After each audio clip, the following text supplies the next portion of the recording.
Assalamualaikum warahmatullahi wabarakatuh. Waalaikumsalam warahmatullahi wabarakatuh. Alhamdulillah. Alhamdulillahirabbil alamin. Assalatu wassalamu ala asrofil anbiya'i wal mursalin sayyidina wa maulana Muhammadin wa ala alihi wa sahbihi ajmain. Rabbi israh li sadri wa yassir li amri wahlul 'uqdatam min lisani yafqahu qawli. Amma ba'du.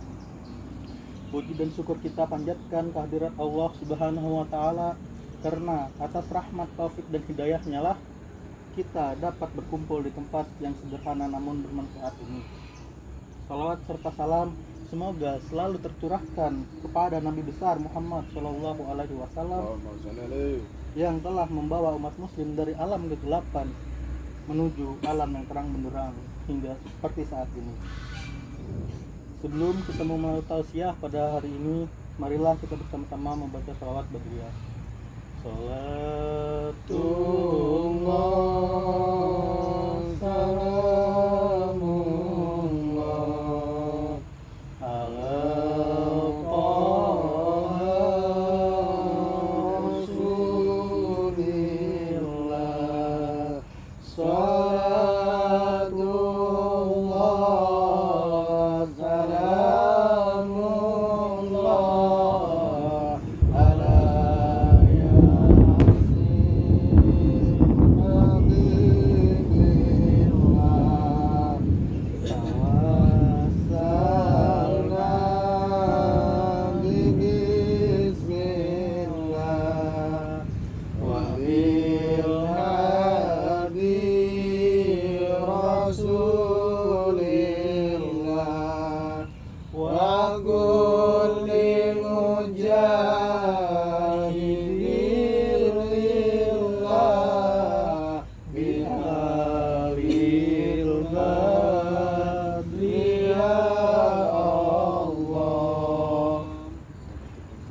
dengan selawat ini Allah mengampuni dosa-dosa kita yang telah kita perbuat. Amin. Amin.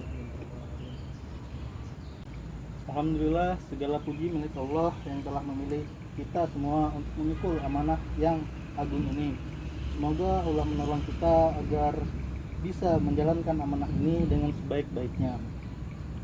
Wahai Allah, rekatkanlah hati kita dan sanubani kami dengan hati yang dan sanubari yang dekat dan Engkau cintai, dengan sanad yang kuat yang tersambung kepada mereka. Hakikat keistimewaan dalam Islam adalah memerdekakan nafsu dan memerdekakan orang lain dari jajahan nafsu-nafsu mereka sendiri. Allah telah menyebutkan kepada kita tentang perkara dakwah di jalan Allah dengan cara atau metode dakwah yang diterima oleh Allah Subhanahu wa taala yang bermanfaat bagi masyarakat. Pertama, memenuhi hati dengan pengagungan kepada Allah hingga ia takut dan berharap hanya kepada Allah. Sesungguhnya Allah mengatur slogan ini di lidahnya para rasul seperti yang tercantum di dalam ayat Al-Qur'an yang berbunyi, A'udzubillahi minasyaitonirrajim. Bismillahirrahmanirrahim. Wa ma as'alukum 'alaihi min ajrin in ajriya illa 'ala rabbil alamin. Dan aku sekali-sekali tidak meminta upah kepadamu atas ajakan-ajakan itu. Upahku tidak lain hanyalah dari Tuhan semesta alam. Quran surah Asy-Syu'ara ayat 109. Allah memuji orang-orang yang menyampaikan risalahnya dengan takut hanya kepada Allah dan menjadikan Allah sebaik-baiknya pelindung. Bismillahirrahmanirrahim. Alladzi yuballighuna risalatillahi wa yakhshawnahu wa la yakhshawnahu ahadan illallah wa kafa billahi hasiba, yang artinya yaitu orang-orang yang menyampaikan risalah Allah, mereka takut kepadanya dan mereka tiada merasa takut kepada seorang pun selain kepada Allah, dan cukuplah Allah sebagai perlindungan. Quran surah Al-Ahzab ayat 39. Sesungguhnya yang patut menyang dan dakwah di jalan Allah adalah orang yang hatinya berharap dan takut hanya kepada Allah. dan selama di dalam hatinya masih ada titik harapan kepada selain Allah, maka pasti dia tidak akan selamat dari kekacauan dalam dakwahnya, baik disadari maupun tanpa disadari. Dan kita pun membaca wahyu Allah di dalam metode dakwah yang benar. Allah memerintahkan kepada Nabi Musa dan Nabi Harun, Bismillahirrahmanirrahim. Idhab ila fir'auna innahu tagha faqula lahu qawlan layyina. Yang artinya, pergilah kalian berdua kepada Fir'aun, sesungguhnya dia telah melampaui batas, maka berbicaralah kepadanya dengan penyampaian yang lembut. Quran surah At-Taha ayat 43 dan 44. Sesungguhnya akal-akal yang berpikiran bahwa sesungguhnya engkau belum melaksanakan nahi munkar apabila engkau tidak berucap dengan kata-kata yang kasar dan keras, maka ucapan dan pemikiran itu bertentangan dengan wahyu Allah. Lihat wahyu Allah tentang metode dakwah ini. Ketika mengatakan Fir'aun telah berbuat hal-hal yang jahat dan melewati batas, seharusnya setelah kalimat ini adalah kasari dia atau bunuh dia atau habisi dia, tetapi melainkan faqula lahu qawlan layyina. Justru metode dakwah kalian adalah dengan ucapan dan penyampaian yang lembut. Adapun metode hati adalah dengan harapan dan optimisme. La'allahu yatazakkaru aw yakhsha. Mudah-mudahan ia menjadi ingat Allah dan atau takut kepada Allah sehingga ia menjadi sadar. Di dalam ayat yang lain Allah memerintahkan, Bismillahirrahmanirrahim. Idhab ila fir'auna innahu tagha faqul hal laka illa an tazakka wa ahdiyaka illa rabbika fatahsya. Yang artinya, pergilah kalian kepada Fir'aun, sesungguhnya ia telah melampaui batas, dan katakanlah kepada Fir'aun, adakah keinginan bagimu untuk membersihkan diri, dan kamu akan kubimbing ke jalan Tuhanmu agar supaya kamu takut kepadanya. Bahkan cara ini diajarkan oleh Allah melalui wahyu kepada para rasulnya. Ketika Nabi Musa disampaikan pengaduan dari kaumnya tentang Fir'aun, maka mengganggu mereka jauh sebelum datangnya Nabi Musa, maka Nabi Musa menjawab, Bismillahirrahmanirrahim. Ista'inu billahi wasbiru innal arda lillahi yurisuha man yasha'u min ibadihi wal akibatu lil muttaqin. Yang artinya, mohonlah pertolongan kepada Allah dan bersabarlah. Sesungguhnya bumi ini kepunyaan Allah, diperuntukkan kepada siapa yang dikehendakinya dari hamba-hambanya, dan kesudahan yang baik bagi orang-orang yang bertakwa. Quran surah Al-A'raf ayat 128. Sesungguhnya perkara amar ma'ruf nahi munkar adalah kewajiban yang penting dan agung sampai hari kiamat. Tapi bagaimana metode dan caranya? Yakni amar ma'ruf dengan cara yang ma'ruf dan nahi munkar pun dengan cara yang ma'ruf. Apabila engkau memerintahkan orang lain untuk berbuat hal yang makruh, maka perintahkanlah dengan cara yang ma'ruf.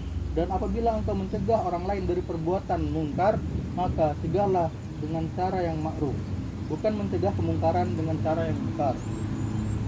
Ketika beberapa ulama salaf dahulu menyaksikan bagaimana masyarakat menggosipkan hajat yang banyak membunuhi dan menggolimi umat Islam dengan cara menggosip di belakang dan kenyataannya tidak menghasilkan apa-apa, maka para ulama salaf berkata, sesungguhnya Allah akan menuntut apa yang dilakukan oleh hajat, sebagaimana Allah juga akan menuntut orang-orang yang menggosipkan dan mencaci maki hajat atas kelakuannya. Di masa hajat ada sekelompok sahabat Rasulullah, anak didik Rasulullah. Mereka tidak memahami makna mencegah dari kemunkaran dengan memaki hajat atau mengeluarkan kata-kata yang tidak baik pada hajat, atau memprovokasi massa untuk melakukan revolusi menggulingkan hajat. Bukan itu yang mereka pahami dari Nabi, dari makna nahi munkar tersebut. Seperti sahabat Abdullah bin Umar dan para sahabat lainnya berpendirian demikian, mereka tidak ada satupun yang mendukung hajat atas kedolimannya dan kemungkaran yang dia lakukan adalah, dan mereka juga tidak mencaci maki hajat. Siapa gerangan pemimpin dari semua manusia yang melakukan praktik amar ma'ruf nahi munkar? Siapa pula yang orang yang paling mengenal takut kepada Allah? Dan siapakah yang paling mengenal kecemburuan di dalam agama Allah? Yaitu adalah Nabi Muhammad Shallallahu Alaihi Wasallam. Sebutkan cacian apa yang pernah keluar dari lidah Rasulullah yang ditujukan kepada orang-orang musyrikin Mekah yang dahulu pernah mengganggunya. Cacian apa yang pernah keluar dari lidah Rasulullah terhadap orang-orang munafik Madinah yang dahulu hidup di Madinah bersama Nabi. Pernahkah kita mendengar cacian Nabi Muhammad terhadap orang-orang Yahudi yang sering menggugurkan perjanjian dan kesepakatan bersama terhadap umat Islam? Tidak, bukan? Sesungguhnya Nabi Shallallahu Alaihi Wasallam tidak menyibukkan diri dari hal demikian, dan Nabi pun tidak berhenti untuk mengajak mereka ke jalan Allah. Nabi Muhammad mendirikan jihad terhadap orang-orang tersebut, tetapi dengan aturan dan koridor kenabian yang diatur di dalam sunnahnya. Ketika ada satu kelompok Yahudi yang berkhianat atas suatu janji, maka yang diusir hanya satu kelompok, bukan ditimpakan kepada seluruh kaum Yahudi. Dan kita semua mencintai amar ma'ruf nahi munkar dan jihad di jalan Allah. Kita hidup atas hal tersebut dan rela mati untuknya, tetapi dengan cara dan metode Rasulullah. Khulafaur Rasyidin dan salafus salih dikatakan kepada Nabi Muhammad, "Ya Rasulullah, sumpahi mereka kaum musyrikin yang menyerang kita sebab mereka telah membunuh lebih dari 70 orang, juga telah membelah perut salah seorang sahabat Rasulullah, melukai dan menumpahkan banyak darah serta melakukan banyak kejahatan." Namun Nabi Muhammad SAW malah menjawab, "Sesungguhnya aku tidak diutus menjadi tukang laknat, akan tetapi aku diutus untuk mengajak kebaikan dan rahmat. Ya Allah, berilah petunjuk kepada kaumku, karena sesungguhnya mereka belum tahu." Ketika umat Islam baru pulang dari perperangan, ada orang-orang munafik yang memprovokasi umat Islam dengan mengatakan, "Kalau betul Nabi kalian ini Nabi yang benar, maka kalian tidak akan kalah perang, kalian pasti akan menang." Maka Sayyidina Umar bin Khattab yang mendengar ucapan tersebut menjadi geram, lalu menghadap Rasulullah untuk meminta izin membunuh mereka untuk menyelesaikan masalah ini. Nabi SAW menjawab, "Wahai Umar, sesungguhnya mereka orang-orang munafik mengucapkan la ilaha illallah."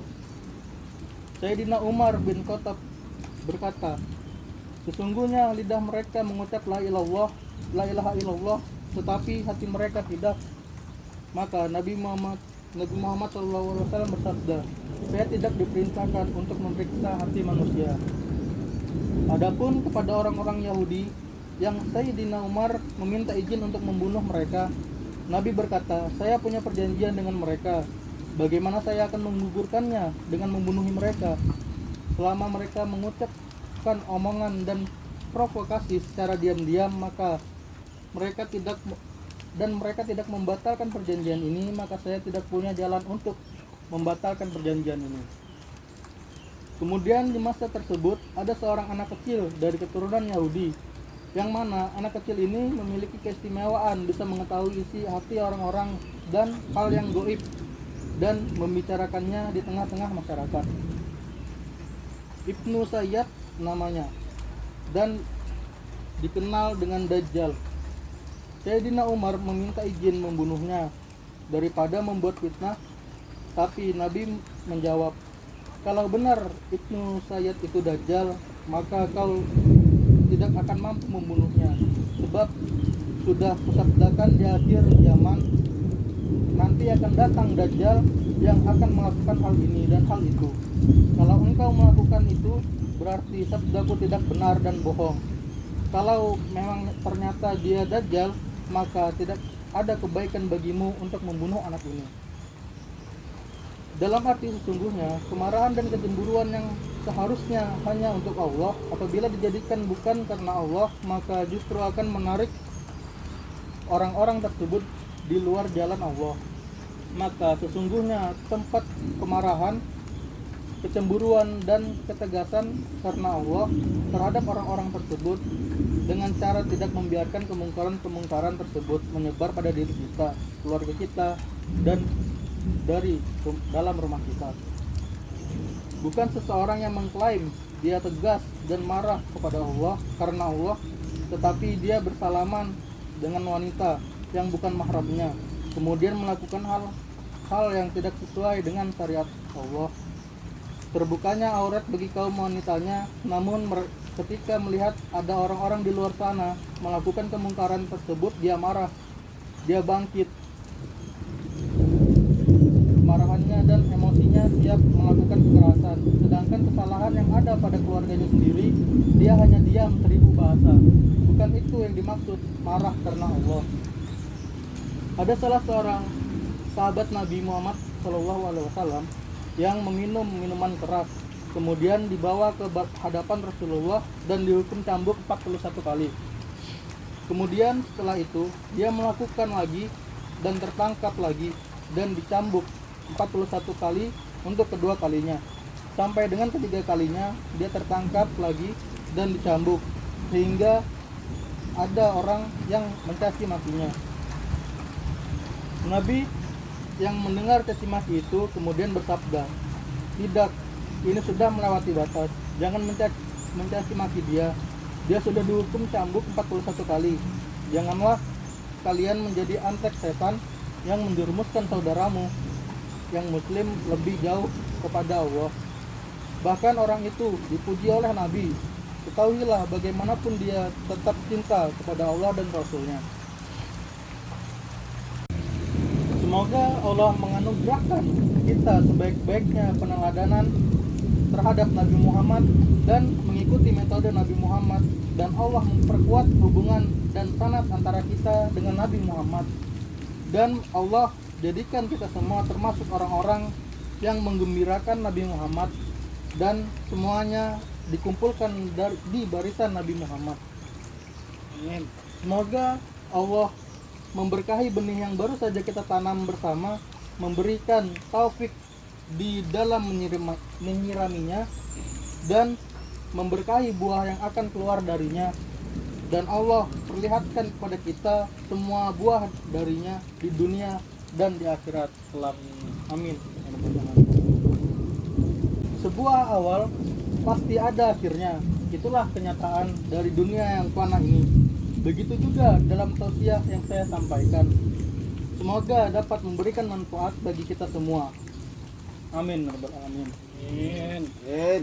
Bunga mekar di perbukitan, sawah luas di pedesaan. Terima kasih untuk perhatian. Mohon maaf atas kesalahan. Akhirul kalam, wallahul muwaffiq ila aqwamit thoriq. Wassalamualaikum warahmatullahi wabarakatuh. Waalaikumsalam warahmatullahi wabarakatuh.